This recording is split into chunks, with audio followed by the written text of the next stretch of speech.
And so hi there guys, welcome in my next video, and in today's video I'm going to be talking about my holiday machine. This is my holiday bike, my Kawasaki GPZ900R. I actually bought this bike about maybe a year ago, not even that, 7 months ago really, and this is one of the 3 bikes that we own in our little collection. Previously featured on the channel, you could see the Honda V65 Magna in original paintwork, lovely bike. I waffle a lot about my Suzuki RF900, which I use where I live, which is in UK, because at the moment I'm abroad on my holiday, and this is my holiday bike, so I use it maybe 2-3 times a year.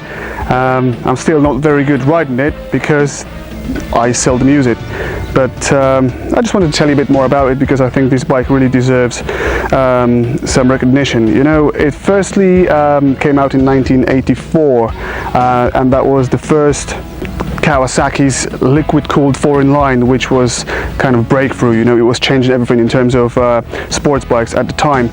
So in terms of technical specification, what we're talking about here is an inline 4, 908cc, 4 carbs, 6-speed transmission. So all those things really mattered at the time. Dual overhead camshaft, you know, 16 valves. That was a really badass engine.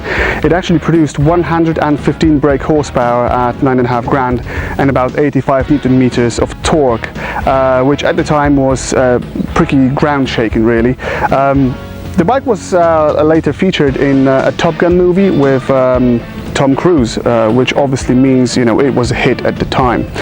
This particular vehicle, which I bought 7 months ago, is heavily modified. It only shares the engine, the frame, tank and the front section with GPZ900. The rest of it, which is the whole front in terms of suspension and the whole rear with the seat, it's totally different bikes. So basically the rear section is the Honda Fireblade 954RR, is the swing arm and the rear tire, the wheel, the brakes and the rest of it. The front section is the Yamaha FZR1000 1992 model. As you can see, the brakes are massive, those are wavy brakes, brand new discs, the whole suspension is pretty much brand new as well. Also the handlebars, the whole paintwork, you know, the seat, it's all custom made.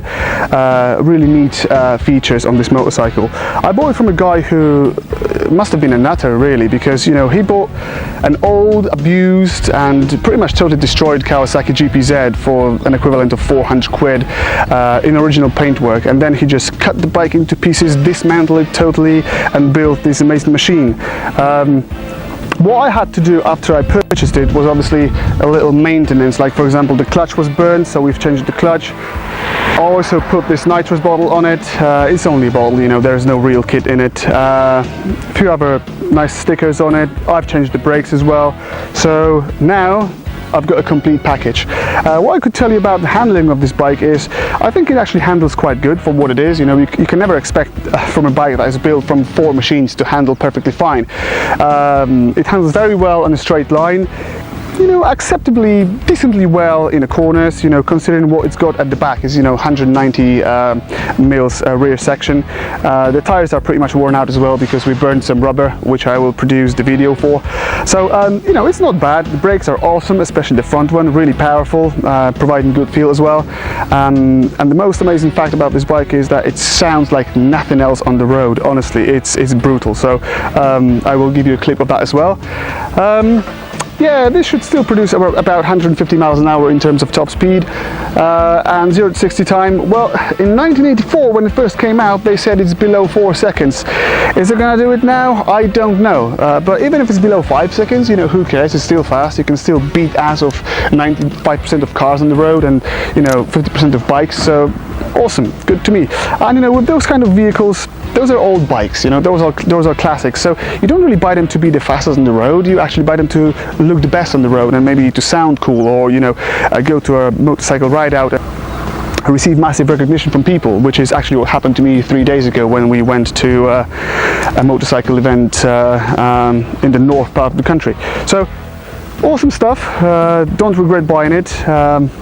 Please subscribe for more, because there's going to be more footages featuring this lovely machine. There's going to be sound clips and burnout stuff and some drag racing as well, so this is going to be interesting. So thank you very much for watching, fellas. If I forgot to mention something and you want to know more about it, simply ask the question in the comment section and I will answer as soon as possible.